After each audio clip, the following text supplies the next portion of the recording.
Huu ni mwezi wa kina mama wote duniani au bibana. Ishara sana kwa kina mama ambao wanapambana kwa namna moja au nyingine kuweza kuhakikisha kwamba kila siku familia zinaenda vizuri sana. Ishara sana kwa kina mama ambao wanapambana kwa ajili ya majukumu yao ya kila siku. Shout kwa Rais wa Jamhuri ya Muungano wa Tanzania Dr. Samia Suluhu Hassan kwa kuhakikisha kwamba nchi ipo kwenye usalama mkubwa ubibana. Sasa moja kati ya story ambayo nimekusogezea leo kupitia Insta trend ni kuhusiana na Amber Rose.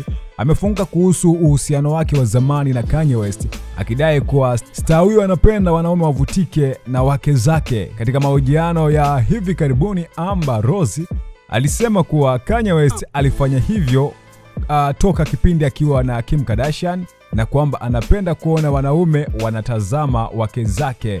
Sasa namnukuu Amber Rose alichokisema: Kanye West anapenda wanaume wavutiwe kwa mke wake, hilo ndo anapenda, na anataka marafiki zake wote watake kuwa na wapenzi wake, alisema Amber Rose au bibana. Sasa hii kidogo imekaa kwenye upande wa Marekani au bibana, wewe kibongo bongo nadhani ni kitu ambacho hakiwezekani kabisa kwa uwe na mahusiano alafu upende pia rafiki yako aweze kuwa na mahusiano pia na huyo mwanamke ambaye upo naye kwenye mahusiano. Nadhani hii imekaa kwa huko Marekani kwa sababu pia wana tabia ya kuwa kwenye ndoa za mikataba au bibana.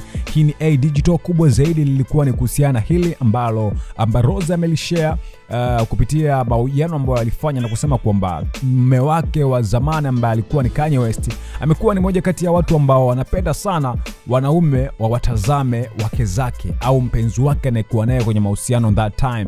So pia amefanya hivyo kwa watu wote ambao wamewahi kuwa naye kwenye mahusiano na baadhi ya vitu kama hivyo. Of course ameenda mbali sana na kusema kwamba anapenda pia marafiki zake waweze kuwa na mahusiano na watu ambao Kanye West yeye anakuwa amewaoa au amedate nao kwa short of time au bibana. Una mtazamo gani hapo chini kwenye comment?